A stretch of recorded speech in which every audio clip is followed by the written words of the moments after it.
Bonjour à tous et bienvenue. Je suis très heureux aujourd'hui d'être rejoint par Rein Mullerson, qui a un parcours fascinant, ayant travaillé initialement comme conseiller juridique de Gorbatchev vers la fin de l'Union soviétique. Mullerson a été vice-ministre des Affaires étrangères de l'Estonie, a même rédigé un projet de déclaration pour l'indépendance de l'Estonie. Aussi, pour une raison quelconque, il a écrit le texte de reconnaissance de l'indépendance de l'Estonie par Helsinki. Eh bien, depuis ces jours-là, j'ai travaillé à Londres comme professeur au King's College, écrit une multitude de livres, et oui, des centaines d'articles sur le droit international. Donc oui, Rein Mullerson, c'est toujours un plaisir de vous revoir. Merci beaucoup Glenn de m'avoir ici. Il va d'abord vous interroger sur les questions de liberté d'expression et de la liberté d'association.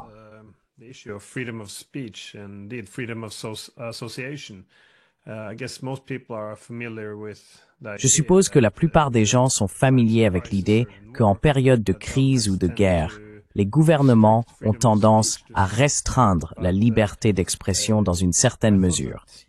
Mais je pensais que votre véritable force réside dans votre parcours très diversifié. Vous avez ce parcours de l'Union soviétique, vous êtes très familier avec la Russie, vous êtes estonien, mais vous vivez aussi maintenant en Grande-Bretagne. Vous êtes donc vraiment la personne de référence pour la compréhension mutuelle, pour comprendre les perspectives concurrentes de chaque côté. Il n'y a pas si longtemps, vous avez été déchu de votre statut de professeur émérite pour avoir assisté à une conférence en Russie. Je me demandais si vous pouviez expliquer comment cela s'est produit et quelles en sont les implications plus larges, selon vous.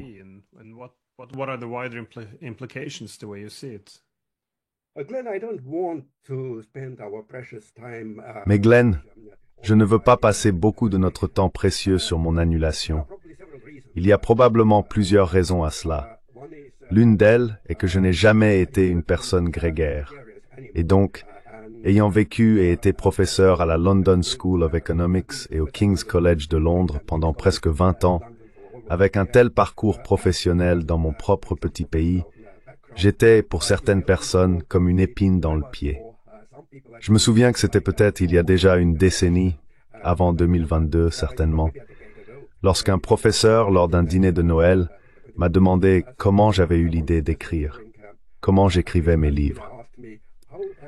J'écris principalement en anglais, bien sûr, mais certains de mes articles et livres sont traduits en estonien ainsi qu'en d'autres langues.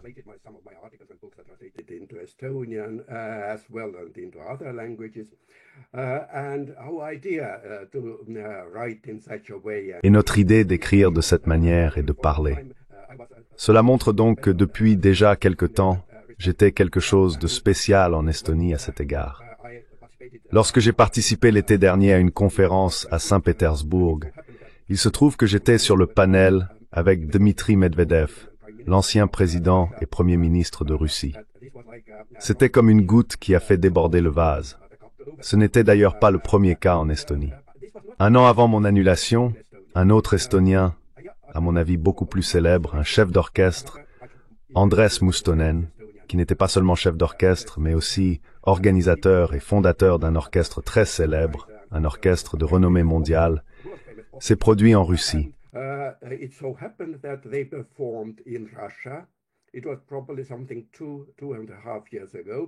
C'était probablement il y a 2 ans et demi.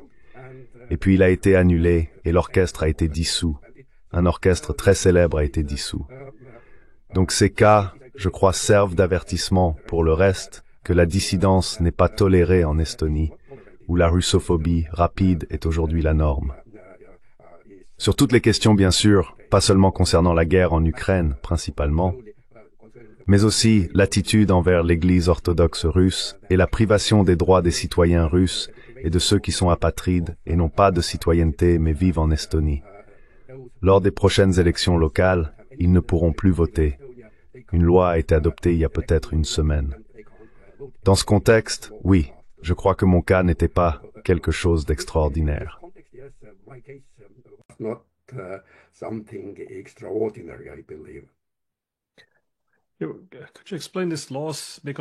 Pourriez-vous expliquer ces lois? Parce qu'en Estonie, il y a des lois similaires en Lettonie. Ce sont les soi-disant non-citoyens. Ce sont des personnes nées en Estonie, enfin en Lettonie d'ailleurs, mais elles n'ont pas de droit parce qu'elles ne parlent pas la langue. Yes, I don't know exactly how many, because Je ne sais pas exactement combien, car l'une des raisons pour lesquelles j'ai démissionné du gouvernement estonien ce n'était pas la seule raison, mais c'était que j'étais contre la loi sur la citoyenneté en 1992. Cela s'est produit, j'étais à la tête du ministère des Affaires étrangères en 1991 et 1992, puis j'ai démissionné et suis devenu professeur à la London School of Economics d'abord. Et puis environ un tiers des résidents d'Estonie sont restés sans citoyenneté estonienne parce qu'il y avait des exigences très difficiles à respecter pour les gens.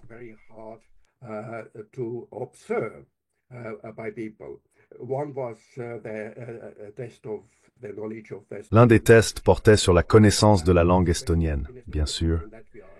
Et la situation en Estonie, et probablement en Lettonie aussi, est que dans certaines parties du pays, en Estonie dans le nord-est du pays, dans d'autres villes, 90% de la population est russophone, donc ils parlent russe à la maison. Par conséquent, il n'y a pas assez d'enseignants pour enseigner l'estonien. Je ne connais pas le nombre exact maintenant, mais il y a encore des dizaines de milliers de personnes qui n'ont pas de citoyenneté, ou certaines de ces personnes ont choisi d'avoir la citoyenneté russe. C'est un problème pour l'Estonie, je crois. C'est un problème de sécurité créé par les gouvernements estoniens respectifs.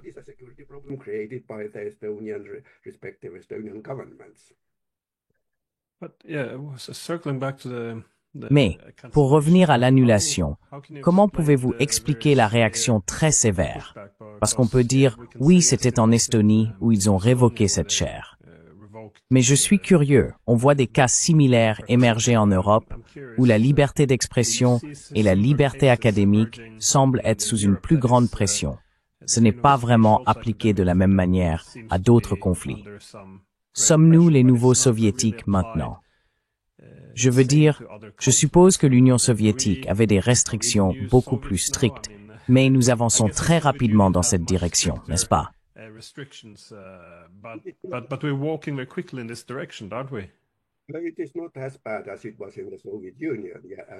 Ce n'est pas aussi grave que cela l'était en Union soviétique, mais néanmoins, il y a ce mouvement vers des restrictions similaires, bien sûr, et ce n'est pas seulement en Estonie.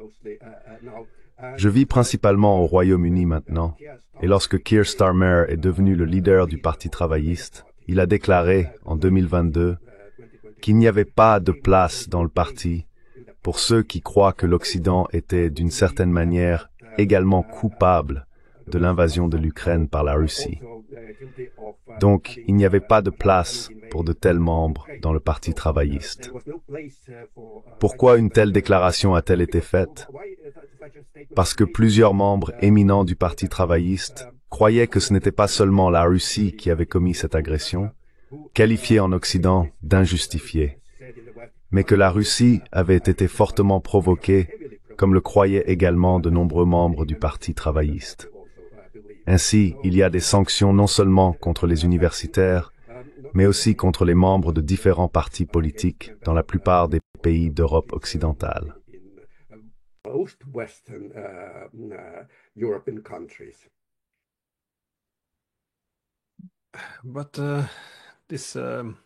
Mais dans l'ensemble, les médias aussi, ce n'est pas la même confiance que nous avions pendant la Première Guerre froide, je pense, en Occident, c'est-à-dire où nous étions autorisés à connaître les perspectives de Moscou et nous avions une certaine confiance pour les contrer avec nos perspectives. De nos jours, il y a ce besoin de plus ou moins, à travers l'UMEMER, interdire effectivement tous les médias russes. Et j'ai vu cela dans ce pays aussi. Si vous êtes même cité dans certains médias russes, c'est presque considéré comme incriminant parce que chaque journal russe est apparemment de la propagande. Mais je pense que beaucoup de gens ont été un peu surpris par la rapidité avec laquelle tout cela s'est produit, parce que cette liberté d'expression était censée être l'un des piliers clés de la société. N'est-ce pas?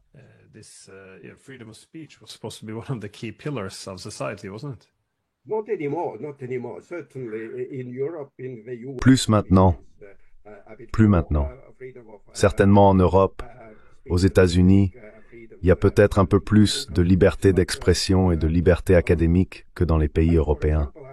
Mais moi, par exemple, je ne sais pas quelle était la principale raison pour laquelle j'ai étudié l'anglais et le français à l'université à l'époque.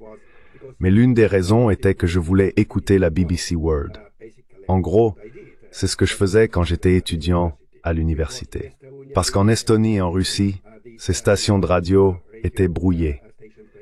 Mais comme la plupart des gens n'écoutaient ni l'anglais ni le français, il était possible d'écouter l'anglais. L'une des raisons pour lesquelles j'ai étudié le droit international et les langues était précisément d'avoir une perspective plus large.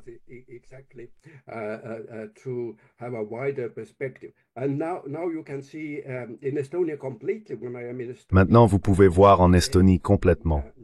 Quand je suis en Estonie, je ne peux regarder aucune source médiatique russe. Au Royaume-Uni, ce n'est pas exactement le cas.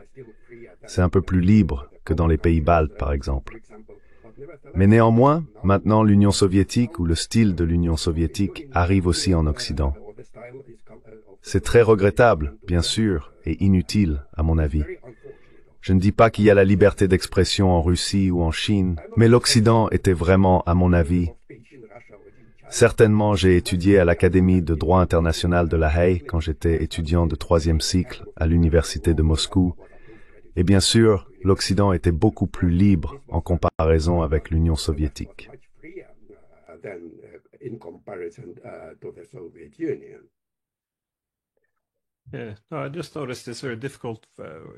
Je viens de remarquer qu'il est très difficile de demander aux gens de formuler quelle est la perspective russe.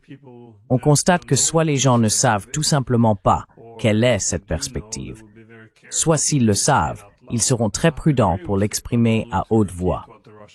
Ils n'ont pas besoin d'être d'accord avec elle, mais simplement répéter ce que pourrait être la perspective russe est perçue comme problématique.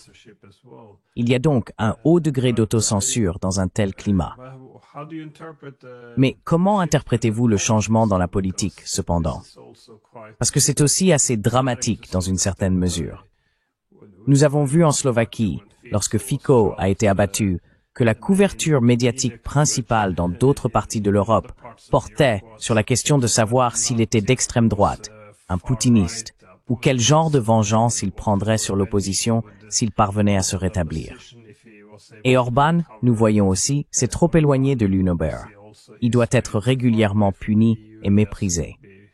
En Roumanie, vous aviez Georgescu qui, oui, d'abord ils ont annulé les résultats des élections, maintenant il n'est plus autorisé à se présenter à nouveau.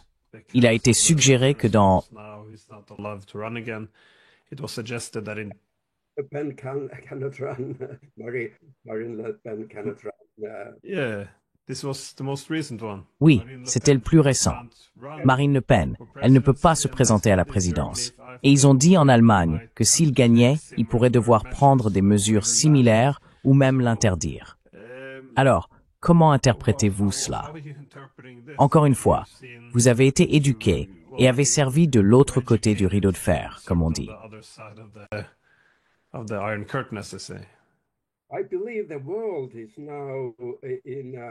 Je crois que le monde est maintenant dans une situation révolutionnaire, vraiment.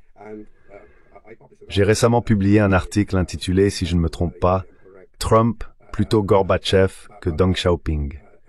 Là, j'ai analysé, à mon avis, ces situations révolutionnaires dans les pays occidentaux, principalement aux États-Unis, mais aussi en Europe occidentale et dans le monde dans son ensemble.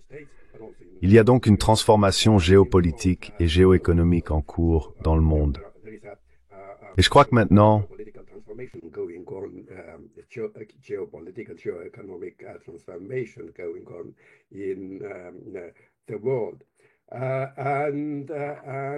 I believe that now what is happening ce qui se passe aux États-Unis, c'est que la présidence de Trump, probablement le deuxième mandat, remet maintenant les choses dans une perspective plus normale. Bien sûr, on peut dire, et on le dit souvent, que Trump a bouleversé le monde.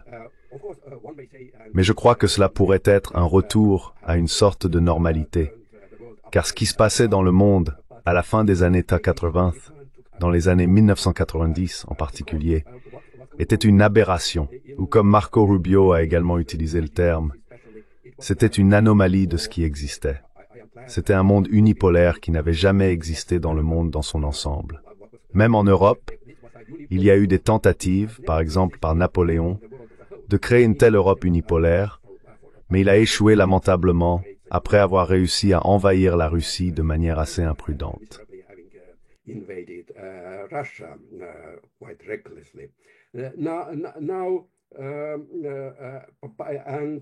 Ce qui se passe actuellement, c'est un retour à une compréhension, du moins aux États-Unis parmi certains cercles, élites politiques, économiques, que cette unipolarité ne peut pas exister et n'existe plus. Par conséquent, ce qui vient des États-Unis, à mon avis, est basé sur la réalité et la reconnaissance de ces réalités existantes. Mais au contraire, ce qui se passe en Europe, c'est que l'Europe ne veut pas reconnaître cette réalité. À mon avis, c'est l'un des problèmes sérieux. Vous pouvez voir que les élites européennes sont très anxieuses. Ce week-end, je crois, le ministre de la Défense de l'Estonie dans le Financial Times a vu ses propos publiés là-bas. Il a dit que nous ne devons pas avoir de cessez-le-feu ou de paix en Ukraine parce que c'est une menace pour l'Europe. Le Premier ministre du Danemark a utilisé des mots similaires, je crois, déclarant qu'il est nécessaire pour l'Europe de continuer la guerre en Ukraine, parce que sinon, si la guerre en Ukraine se terminait d'une manière ou d'une autre, alors la Russie attaquerait d'autres pays européens, y compris des membres de l'OTAN. Par conséquent, il est nécessaire pour les Européens de sacrifier les Ukrainiens afin de ne pas être attaqués par la Russie. Il n'y a aucune base ou fondement, et personne n'a montré quoi la Russie attaque laissée dans 3 ans ou dans 5 ans l'État balte, le Danemark ou d'autres pays voisins.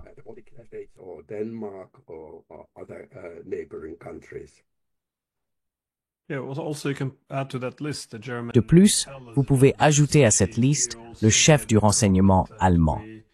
Il a également fait un commentaire selon lequel il serait bon de prolonger la guerre pendant encore 5 ans, car il est nécessaire de garder la Russie distraite pendant que l'Europe s'arme et se prépare à une confrontation possible.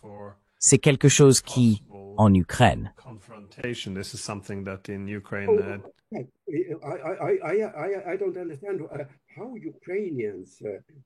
Je ne comprends pas comment les Ukrainiens ne voient pas qu'ils sont sacrifiés pour cette idée idiote que la Russie va attaquer des pays européens, ne serait-ce que pour tester si l'article 5 du traité de l'Atlantique Nord fonctionne ou non. Par exemple, on dit que la Russie essaiera de découvrir si l'article 5 fonctionne en attaquant l'Estonie ou d'autres pays. C'est tellement absurde et sans aucun fondement. Ces chefs des services de renseignement n'ont donné aucune indication sur l'origine de ces idées ou sur la direction que prend la Russie.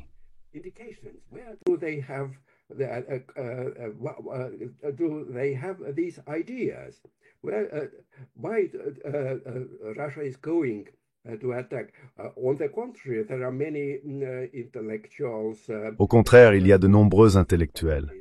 Emmanuel Todd, par exemple, dans son dernier livre et dans ses nombreuses interviews, a montré que la Russie non seulement n'a pas l'intention, mais aussi n'a pas la capacité d'attaquer un pays occidental en raison de raisons démographiques, économiques, etc.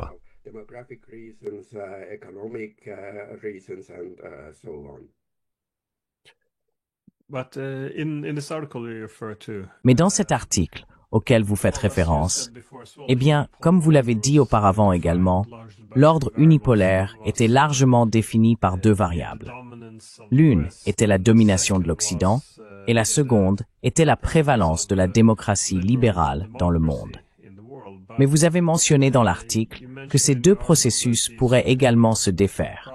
C'est-à-dire que nous voyons un déclin de la domination occidentale, mais cela est également accompagné d'un déclin des démocraties libérales occidentales. Pourquoi cela met-il toute cette pression sur, je ne suis pas sûr, le libéralisme ou la démocratie? Parce que nous les traitons souvent comme des synonymes. Mais bien sûr, le libéralisme et la démocratie ne sont pas la même chose. Okay, that's a very good question. Already in D'accord, c'est une très bonne question. when I came Déjà en 2007, j'ai donné des conférences à l'Académie de droit international de La Haye sur la démocratie et le libéralisme. J'ai été invité parce que je travaillais alors comme conseiller régional de l'ONU pour l'Asie centrale. J'ai passé du temps dans les pays d'Asie centrale et j'ai donné une conférence. and one of my tasks was to promote L'une de mes tâches était de promouvoir la démocratie et les idées libérales en Asie centrale en tant que représentant de l'ONU là-bas. so Dans ces conférences, qui sont également publiées sous forme de livres, lectures which are published. je soutiens qu'il y a toujours eu une telle rivalité entre les idées démocratiques et les idées libérales. Rivalry between Bien sûr, parfois plus de libéralisme et moins de démocratie, et dans d'autres situations, plus de démocratie et moins de libéralisme. other situations, more democracy and less liberalism. I would say that in Scandinavia, democracy prevailed over liberalism. Je dirais qu'en Scandinavie, la démocratie a prévalu sur le libéralisme pendant les décennies d'après-guerre, et en Amérique ou dans certains autres pays d'Europe occidentale, c'est le libéralisme qui a prévalu sur la démocratie. Mais il y avait un équilibre constant, et ces deux valeurs coexistaient plus ou moins paisiblement. Cependant, peut-être en raison des idées de mondialisation ou des pratiques de mondialisation, il s'est avéré que ces idées libérales et idées de démocratie ont commencé à s'affronter de plus en plus. Et c'est maintenant que, par exemple, à mon avis, l'Union européenne n'est pas du tout démocratique. Elle peut être libérale. The European Union is not at all democratic. It may be liberal, yes, promoting liberal ideas. Oui, promouvoir des idées libérales, imposer le libéralisme à ses États membres et même au-delà, crée de nombreux problèmes, notamment en essayant d'imposer, je crois, des idées libérales en Asie centrale ou au Moyen-Orient. C'est tout simplement contre-productif, et ces efforts n'ont jamais amélioré les pays, que ce soit en Afghanistan, en Irak, en Égypte, ou pendant le soi-disant printemps arabe. Donc, oui, nous voyons maintenant qu'il y a des libéraux qui ne sont pas démocrates, et il y a des démocrates qui ne sont pas si libéraux. Et c'est une situation assez nouvelle, du moins dans cette partie du monde, je veux dire l'Europe, les États-Unis et l'Europe occidentale. In this part of the world, at least I mean Europe, the United States, Western. I'm currently doing my book myself on Je travaille actuellement sur mon livre sur le 19e siècle et le libéralisme, parce que je trouve des personnes comme John Stuart Mill fascinantes. Il était un libéral clé, bien sûr, mais néanmoins, il voyait la démocratie comme un moyen de faire progresser le libéralisme, dans la mesure où les gens le soutenaient. Cependant, il était également assez prudent que dans le futur, si les gens se retournaient contre les idéaux libéraux, il vaudrait mieux avoir, je suppose, une aristocratie de libéraux sages pour diriger le monde, parce que les masses, plus ou moins, pouvaient agir de manière insensée, selon lui. Et comme vous l'avez suggéré, c'est aussi lié à la mondialisation, je pense, car pendant la vague de mondialisation au 19e siècle, quand elle fonctionnait bien, la démocratie et le libéralisme avaient tendance à aller de pair.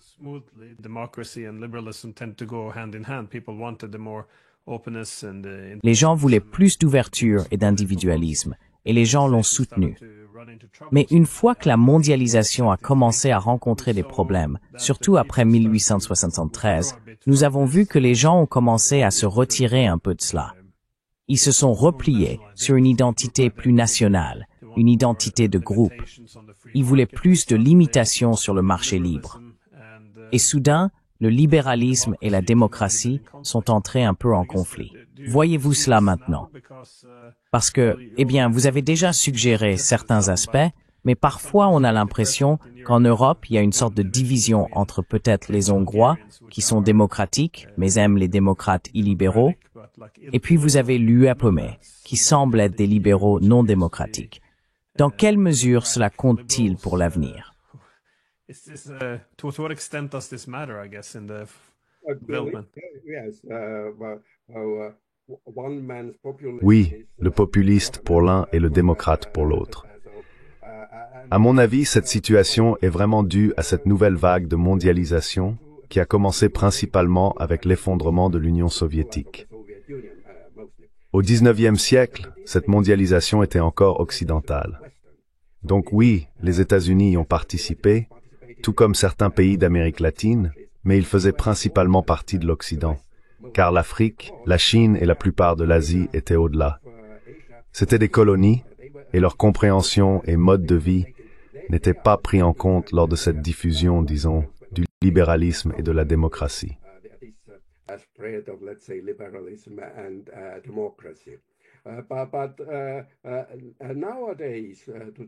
Mais de nos jours, c'est la Chine, c'est la Russie, ce sont d'autres pays asiatiques et africains qui ne dépendent plus des puissances coloniales occidentales. Ils participent à ce processus de mondialisation et apportent d'autres idées. Par exemple, en tant que Scandinave, vous pouvez comprendre que la Norvège peut encore se permettre d'avoir des programmes sociaux très généreux. Mais pour d'autres Suédois et Finlandais, c'est très difficile car ils doivent rivaliser économiquement avec la Chine, le Vietnam et d'autres pays asiatiques, et donc ils ne peuvent pas se permettre le même niveau de protection sociale qu'ils avaient auparavant.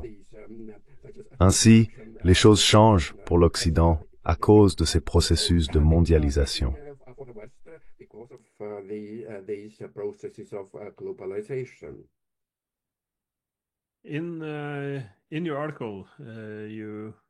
Dans votre article, vous essayez d'identifier quel type de, que les États-Unis subissent, je suppose, une sorte de révolution.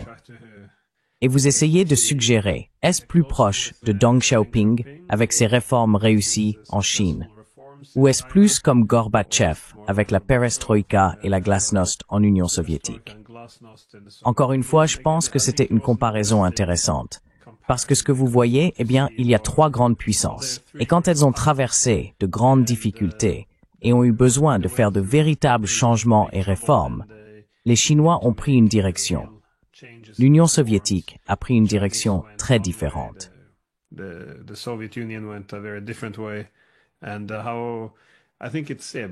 Et je pense qu'il est désormais indiscutable que les États-Unis traversent de grandes difficultés, dont l'ampleur, bien sûr, peut être discutée.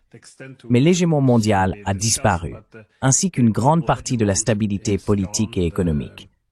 Ils doivent réorienter leur position dans le monde, comme vous l'avez mentionné, avec Rubio reconnaissant que l'ère unipolaire est terminée. Alors comment pouvons-nous, je suppose, conceptualiser l'ajustement des États-Unis à un nouveau monde, ou du moins à une nouvelle répartition du pouvoir? En quoi est-il utile de regarder ces deux autres grandes puissances effectuer des réformes très difficiles vers la fin de la guerre froide?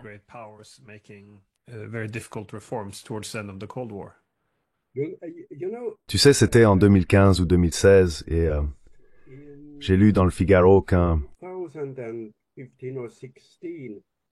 I read in Le Figaro that one Iranian intellectual had un intellectuel iranien avait dit que le président Rouhani, qui a été élu comme modéré, un soi-disant réformiste modéré, a été élu, mais cet intellectuel iranien s'est plaint que Rouhani n'est pas un Gorbatchev iranien. Au mieux, il peut être comme Deng Xiaoping. Et puis j'ai commencé à réfléchir à la manière dont Deng Xiaoping a réformé la Chine à un tel point que la Chine est devenue vraiment une superpuissance économique et maintenant aussi politique et militaire.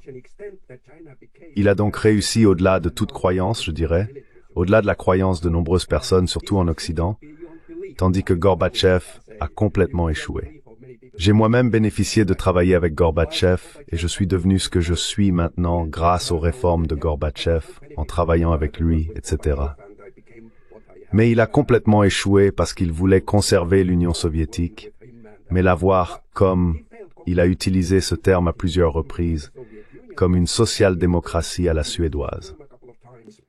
Like a Swedish-style social democracy. This was his ideal for the Soviet Union. C'était son idéal pour l'Union soviétique, et il a complètement échoué, bien sûr. L'Union soviétique a cessé d'exister sous sa direction. Donc par conséquent, je pensais qu'il y avait quelque chose de vraiment étrange ou d'illogique dans la comparaison des réformes dans ces deux grands pays. Et puis lorsque Trump a été élu président pour la première fois, j'ai lu une interview de Henry Kissinger, c'était en 2018. Kissinger a été interrogé plusieurs fois sur ce qu'il pensait de Trump et de ses politiques à l'époque. Et Kissinger a dit quelque chose comme « Je ne me souviens pas exactement, mais cette interview bien sûr de Kissinger peut être trouvée, que Trump peut être l'une de ces figures qui marquent la fin d'une ère sans construire quelque chose de nouveau ou de durable. Et ils ne savent même pas eux-mêmes ce qu'ils font, mais ils marquent cette fin d'une ère. »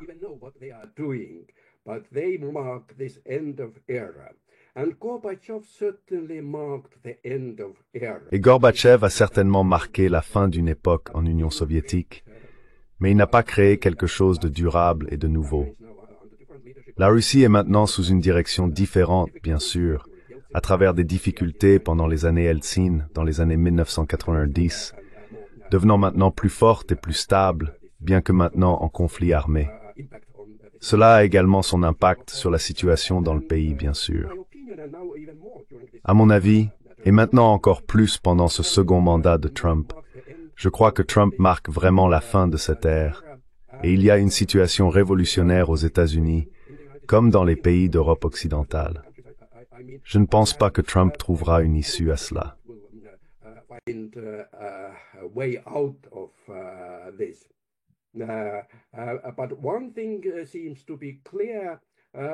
Mais une chose semble claire, comme nous l'avons tous deux mentionné, et je crois que Trump le pense aussi, que cette situation où il y a une superpuissance qui domine le monde était une situation anormale ou aberrante, et elle ne peut pas durer longtemps. Les États-Unis doivent faire de la place pour d'autres puissances également. Et d'ailleurs, en tant que juriste international, je peux dire que le droit international ne peut exister lorsqu'il n'y a qu'un seul centre de pouvoir. L'un des fondements du droit international est l'équilibre des pouvoirs. Et cela l'a été depuis le tout début du droit international en tant que système plus ou moins cohérent de normes et de principes.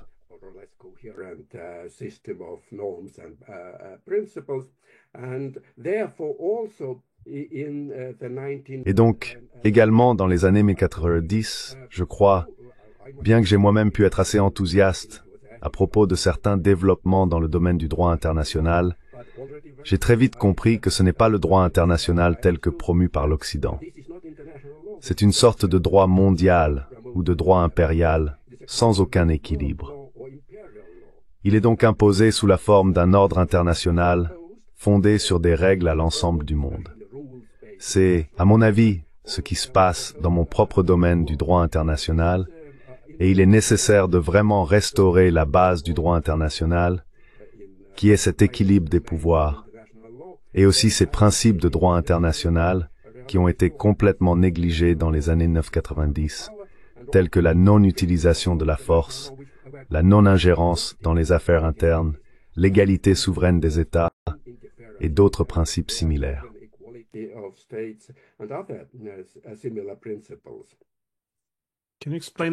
Pouvez-vous expliquer à nouveau pourquoi le droit international ne peut pas exister dans un monde unipolaire? Est-ce simplement parce qu'il n'y a plus de contraintes mutuelles?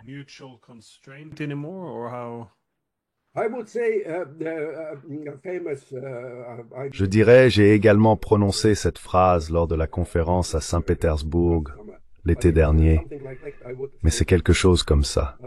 Je dirais que l'arrogance et l'imprudence d'une superpuissance ne peuvent pas être maîtrisées uniquement par la loi. Vous avez besoin d'une autre superpuissance ou d'une coalition de puissances pour ramener à la raison cette superpuissance imprudente, disons.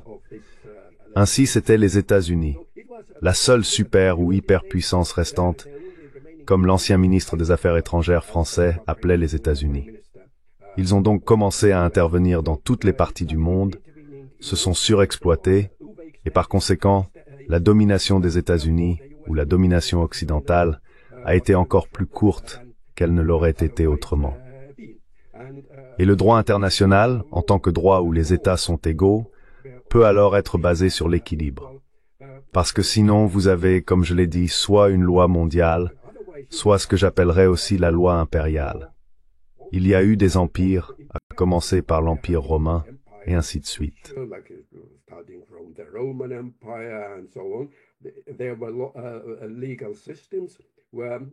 Il existait des systèmes juridiques où une loi existait, mais elle était différente selon qu'il s'agissait de pays indépendants ou de ceux qui étaient vassaux du centre impérial. Si nous prenons le droit international, de nombreux développements auxquels j'ai moi-même participé, par exemple la création du tribunal pénal international pour l'ex-Yougoslavie, pour le Rwanda, et maintenant le tribunal pénal international permanent, je ne pense pas qu'ils aient bien fonctionné. Le tribunal yougoslave n'a pas apporté la paix à l'ex-Yougoslavie. Ce sont les bombardements et les guerres qui l'ont terminé. De même, le tribunal pour le Rwanda, et nous pouvons voir maintenant que le tribunal pénal international permanent actuel est en grande difficulté. Ce sont des développements qui auraient pu exister s'il y avait eu un monde plus authentique, où il n'est pas vrai que le combattant de la liberté d'un homme est le terroriste d'un autre.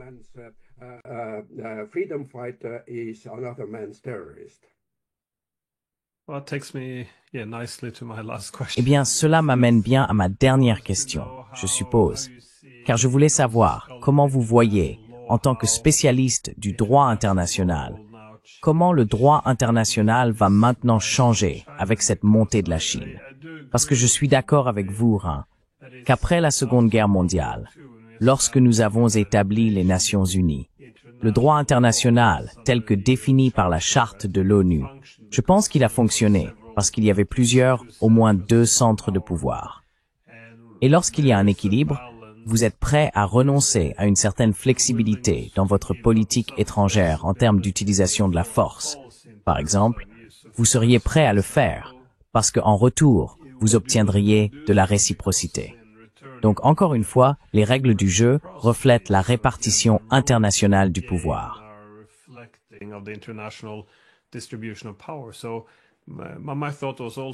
Donc, ma réflexion était aussi qu'après la guerre froide, lorsqu'il ne restait qu'un centre de pouvoir, il n'y avait plus d'incitation pour les États-Unis et l'Occident collectif à se restreindre. Alors, pourquoi respecterait-il un ensemble de règles imposant une contrainte mutuelle? En effet, à partir des années 90, les principales nouvelles règles et idées mises en œuvre étaient des choses comme l'interventionnisme humanitaire et la promotion de la démocratie. Toutes ces choses impliquant l'autodétermination, ce qui signifiait la sécession. Tous ces principes avaient en quelque sorte le même dénominateur commun, qui était, eh bien, c'est acceptable pour nous de le faire. En d'autres termes, nous n'avons pas besoin de contraintes. Nous pouvons interférer dans vos affaires intérieures. Nous pouvons utiliser de force militaire.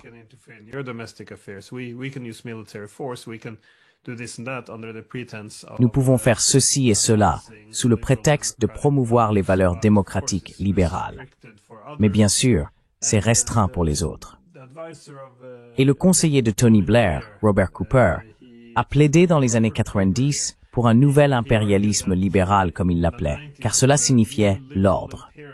Mais il a également distingué, tout comme ils l'ont fait au XIXe siècle, entre le jardin et la jungle, où il a dit que toutes les règles, en Occident ou dans le jardin, devraient être d'un certain type, mais dans le reste, elles devraient être secondaires. Maintenant, de mon point de vue, cet ordre international fondé sur des règles est dans une large mesure une manifestation de cela. C'est vraiment un ensemble de règles pour nous, un autre pour les autres.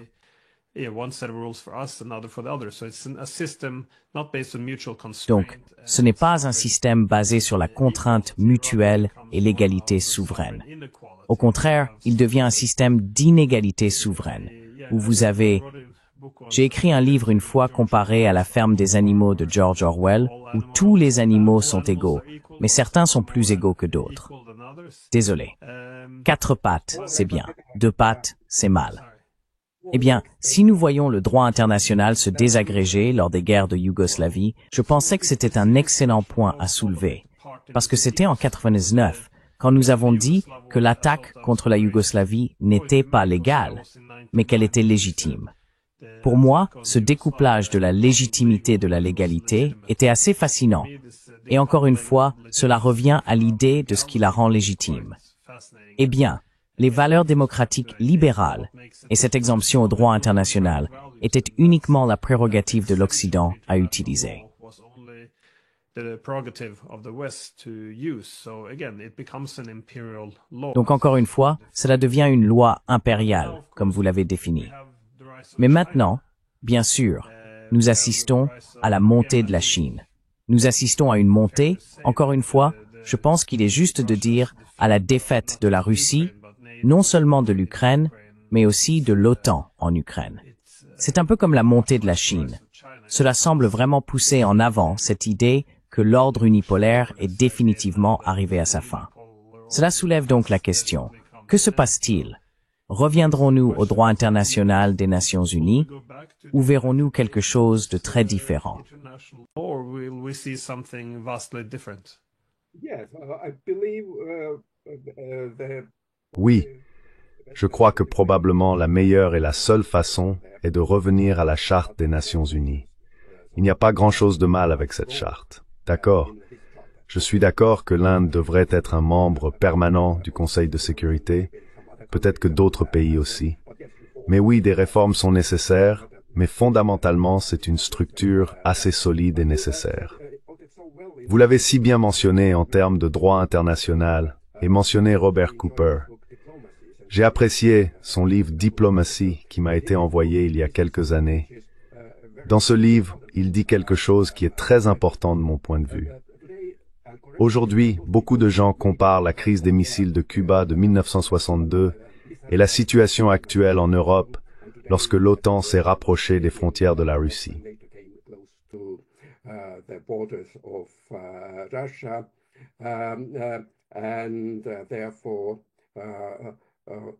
Et donc, si le président John F. Kennedy, qui à mon avis était un grand président des États-Unis, était prêt à utiliser même des armes nucléaires pour empêcher l'établissement d'un emplacement de missiles soviétiques, de missiles nucléaires sur le territoire de Cuba, était prêt à commencer une guerre avec l'Union soviétique.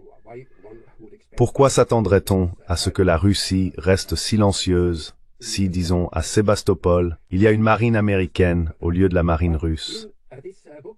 Mais dans ce livre, Ambassadors, il y a un autre aspect où ces deux crises sont comparables, et c'est que Robert Cooper observe correctement que les missiles soviétiques sur le territoire de Cuba auraient donné plus de sécurité à l'Union soviétique, mais pas à Cuba, car ces missiles sur le territoire de Cuba auraient été la cible des États-Unis.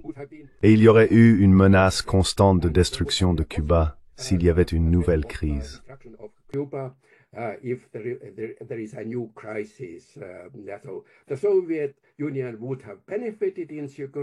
L'Union soviétique aurait bénéficié en termes de sécurité, mais Cuba a souffert en termes de sécurité. De même, je dirais, bien que Cooper ne fasse pas cette comparaison, il me semble évident que la présence militaire américaine ou britannique en Estonie peut rendre la Grande-Bretagne et les États-Unis plus sûrs par rapport à la Russie. Mais certainement, l'Estonie et d'autres pays d'Europe de l'Est, où il y a des bases de l'OTAN, sont devenus plus faibles en termes de sécurité, parce que la Russie ciblera ses bases, ses installations militaires dans ces pays.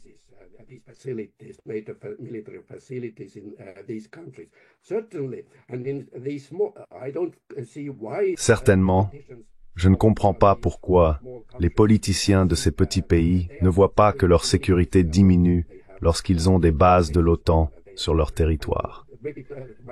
Et peut-être que mon dernier mot serait qu'il est également étonnant qu'en Europe, du moins au niveau officiel, il n'y ait pas de discours sur des mesures non militaires pour rendre l'Europe plus sûre, pour dialoguer avec la Russie, pour essayer de découvrir quels sont les problèmes et pour savoir s'il faut avoir certaines relations diplomatiques avec la Russie. L'accent est uniquement mis sur l'augmentation des dépenses militaires et sur l'envoi de plus d'armes et d'aide à l'Ukraine afin de retarder cette inévitable, comme ils disent, attaque de la Russie contre les pays de l'OTAN.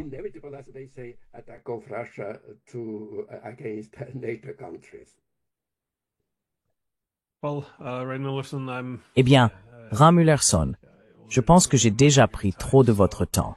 Alors merci beaucoup. Et oui, nous nous croisons de temps en temps à ces conférences en Russie, ce qui nous pose des problèmes à tous les deux maintenant. Alors merci beaucoup et j'ai hâte de vous revoir. Merci, ce fut un plaisir de parler avec vous, Glenn. Au revoir. Bye.